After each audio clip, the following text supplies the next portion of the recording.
Hello and welcome back to my show. It's Saturday afternoon and it's gone really warm and slightly overcast, so it's quite hot to deal with. So I've retreated to my study for a while before we go out, and I'm thinking about summer reading and summer reading in the kind of abstract, the platonic ideal for me of summer reading. And having finished my octopus book last night and realizing it's the best thing or one of the best things I've read all year. It's quite hard to follow up as good a book as this, because last night I sat down and read the thing that was next in my pile, the Visit to the Goon Squad, or the Visit, what's it called? From the Goon Squad, and didn't much like the first chapter when I was reading it very late last night, which is probably unfair on the book. But I do know I have to choose my summer books with care, really. I know that from experience, that they have to be, it's like Christmas, they have to be perfect. And I find myself, more often than not, returning to things, and I just, for some reason, because I think when I was sorting books out, I realised I had more of these than I knew. The Lloyd Alexander books from the Prydain Chronicles. I think I only read the first couple at the time, but I read them ages ago, and the atmosphere is very particular and very kind of present in my mind. And just dipping into the first chapter again, realizing how well written they are. It's when he says in his author's note at the beginning, "The Chronicle of Prydain is a fantasy. Such things never happen in real life, or do they? Most of us are called on to perform tasks far beyond what we believe we can do. Our capabilities seldom match our aspirations, and we are often woefully unprepared. To this extent, we are all assistant pig keepers at heart." I love that, because children's fantasy novels in the last generation or so, because of the influence of things like Harry Potter, has all been about learning about your greatness that you've inherited through your family, or even unbeknownst to you. And that kind of, it's a show off and kind of awkward to me, kind of wish fulfillment fantasy that's kind of at odds with the legends that I liked in growing up. I've said before about the stories where people discover they're something extraordinary but they didn't know it, that's been granted to them by accident of birth, rather than becoming it through their own hapless brilliance in their own way. I much prefer those kinds of stories. And from what I remember, the books I loved, usually in Puffin, and here's a pile of summer Puffins, that's how those stories worked. I like the kind of hapless pig keeper characters who were always pig keepers at heart, I think. Pig keeping in this sense just means humble and remembering where you came from, modest, and I guess not an arse. Loads of main characters turn out to be arses, don't they? I do think it's beautifully written, this bit from early on, when our hero, Taran, has been talking to, is it Dalban, who's the kind of sage, he's the wise man with a floaty beard in their village. Dalban goes off to meditate twice a day. It just means he snoozes while everybody else does the work. Taran sank back and sat gloomy and silent on the bench. Dalban had already begun meditating again. His chin gradually came to rest on his collarbone. His beard floated around his ears like a fog bank, and he began snoring peacefully. The spring scent of apple blossom drifted through the open window. Beyond Dalban's chamber, Taran glimpsed the pale green fringe of forest. The fields ready to cultivate would soon turn golden with summer. The Book of Three lay closed on the table. Taran had never been allowed to read the volume for himself. Now he was sure it held more than Dalban chose to tell him. In the sun-filled room, with Dalban still meditating and showing no sign of stopping, Taran rose and moved through the shimmering beams. From the forest came the monotonous tick of a beetle. His hands reached for the cover. Taran gasped in pain and snatched them away. They smarted as if each of his fingers had been stung by hornets. He jumped back, stumbled against the bench, and dropped to the floor, where he put his fingers woefully in his mouth. Dalban's eyes blinked open. He peered at Taran and yawned slowly. "You'd better see Coll about a lotion for those hands," he advised. "Otherwise, I wouldn't be surprised if they blistered." Finger-smarting, the shame-faced Taran hurried from the cottage and found Coll near the vegetable garden. "You've been at the Book of Three," Coll said. "That's not hard to guess. Now you know better. Well, that is one of the 3 foundations of learning. See much, study much, suffer much." He led Taran to the stable, where medicines for the livestock were kept, and poured a concoction over Taran's fingers. Forbidden knowledge. These fell off the shelf. Well, I hiked them off the shelf to show you. Look how sun-faded those spines are. These really are the kind of cream of the summer reading crop. When I say summer reading, I mean any time of year, really. These are my favourites, some of my favourite Puffins. Although this one isn't, actually. I do like The Wizard of Earthsea, and I've never read the whole series. That's my confession today. I think I've only read the first one. So I would like to read the first one again and then advance on the rest. This volume has the first 3. She later wrote, I think, 2 more, much later in her life. It's a beautiful Penguin edition, an omnibus of wizards. It's something that with every read, and I have read it a few times, The Wizard of Earthsea gets better and better. It's the real test, isn't it, when you find more and more. When a book turns out to be voluminous and capacious. So I guess I'm thinking about wizards. What else? I reread 101 Dalmatians in recent years. I got a really beautiful hardback copy, which hasn't supplanted my Piccolo edition by any means. It still has a place on the shelf. But I love Dodie Smith, and I love that book and the sequel. Carrie's War, I've talked about many times before, I think. But there'll be people here new to this channel who haven't heard me talk about this Nina Borden novel from the 70s about evacuees in wartime Wales and having to live with people they don't know and learning about the mysteries and legends of the place they're supplanted to. When I started comprehensive school in 1981, I had a terrible first day. Everything was awful. Terrible PE teacher, awful cross-country running business that I can't even talk about. A metalwork lesson in which we were told we'd be lucky if we got to work in a factory when we grow up. And then an English class in which Mrs. Sewell went round with a cardboard box filled with Puffins and gave us all a copy of Carrie's War to take home. And we read the first chapter that afternoon in class. And I've said it before, but it was kind of the saving of me. It made me realise that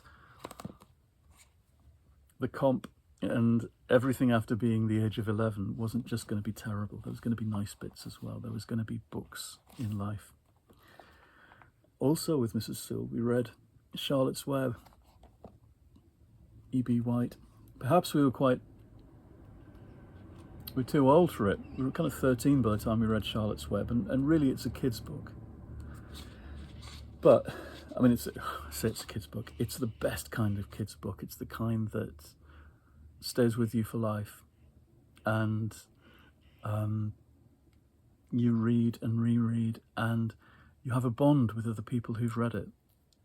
and you have to explain about it to people who haven't read it. In the car the other day, driving to Salford Quays, there was this wonderful spider spinning a web across the dashboard of the car, taking its tiny life into its many hands and running across all the dials and all the bits of the dashboard as Jeremy drove. And it just flung itself about.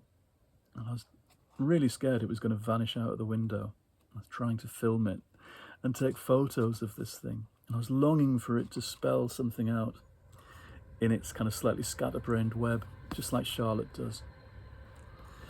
I should speed up, I'm talking too much.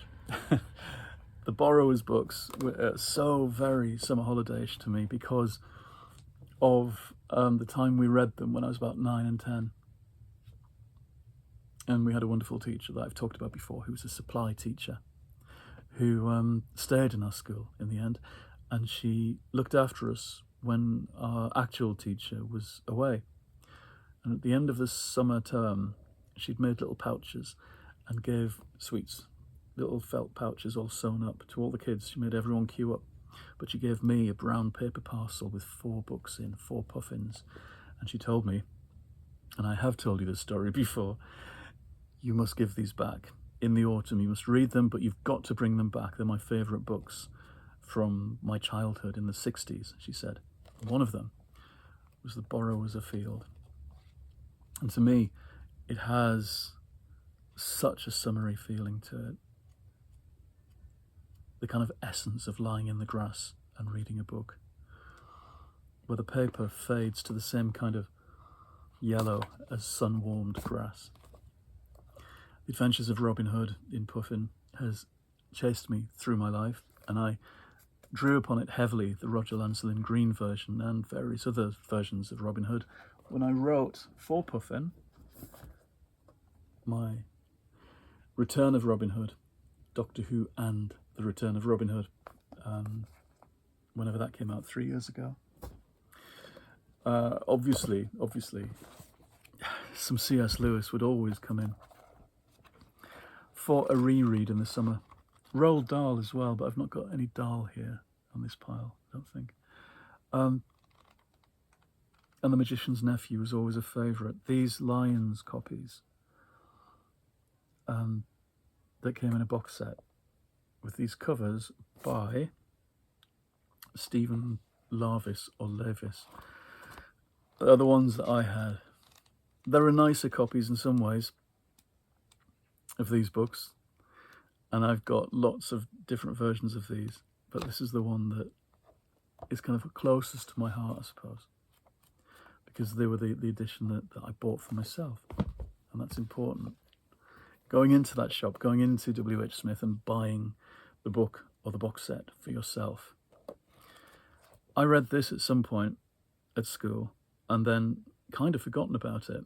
And then in 2003, we were in Whitby and staying in a very new and kind of very nice guest house where the couple in charge of it had just started their business, and they had a child who was ill. And I remember this child looking out through a kind of open doorway as we kind of went upstairs, as we were shown upstairs to our room at the front of this house. And there was something tragic hanging over the whole house. Anyway, we stayed there, and I think we had a row. And Jeremy went out and went off to Whitby Abbey in the car. And apparently he sat smoking, sitting on the bonnet of the car at Whitby Abbey, listening to the radio. And he listened to a programme about Julia Darling, the poet and playwright and short story writer and novelist, who we knew, who was wonderful. And it was, I think she'd just died.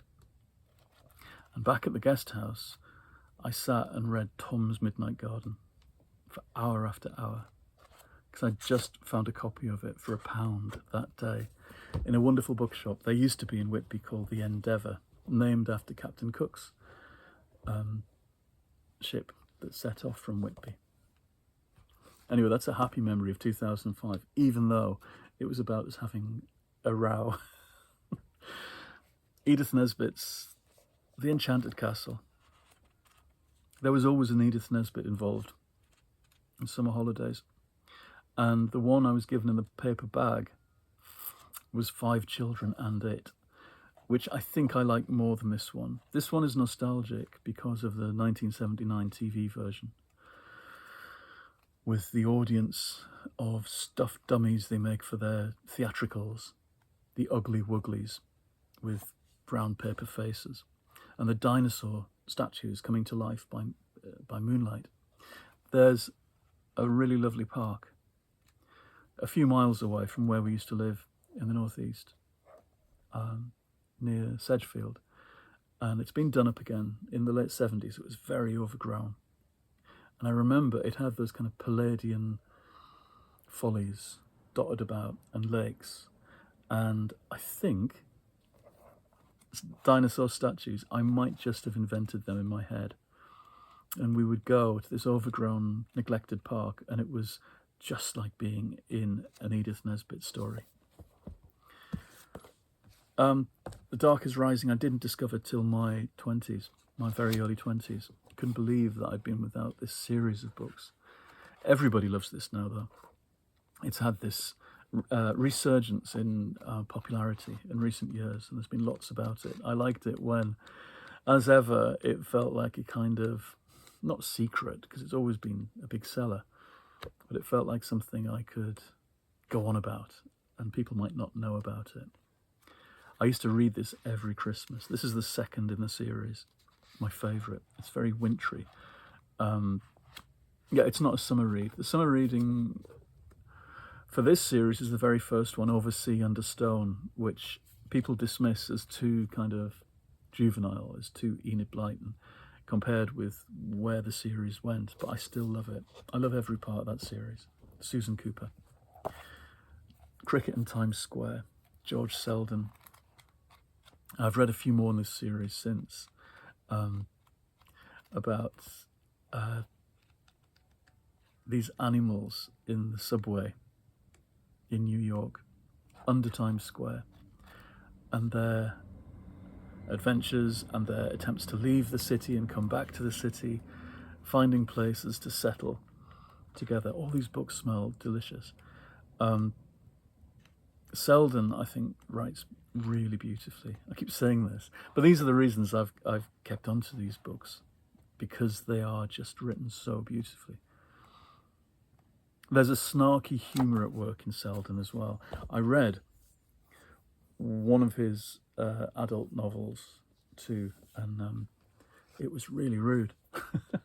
The Captain Hook Affair, Humphrey Carpenter, something I read at 10 and forgot about and was reminded, and a great friend of mine, Nick, found it for me, realised what it was. It's about a boy and a girl in an orphanage who get hold of a silver pencil, a magic silver pencil. And by tracing the words in old books, you can make the characters come to life. And so Captain Hook and all the pirates come and take over the children's home, and they defend it against the forces of tyranny, the social workers, the official grown-ups who try and tell the children what to do. And meanwhile, you have cameos from characters out of all kinds of books: Alice in Wonderland, Beatrix Potter, all these out-of-copyright characters come storming through. Humphrey Carpenter was a wonderful writer who wrote some fantastic biographies as well of people like Tolkien and the writers and artists living in Paris in the 1920s. There's a wonderful book he wrote about the geniuses of Paris. He also wrote the Mr. Magica school stories in the 70s, 80s, and he redoes this as a Mr. Magica story about books that come to life and characters that come out of books in a really funny story he did for World Book Day. I've got that somewhere. He's somebody that people don't go on about, and they should. I think Humphrey Carpenter was wonderful. And Robert C. O'Brien. Mrs. Frisbee and the Rats of Nim is what it's really called, but they renamed it in 1982, I think, for the movie, the cartoon. This was the copy I had in 1982, and we'd read it at school.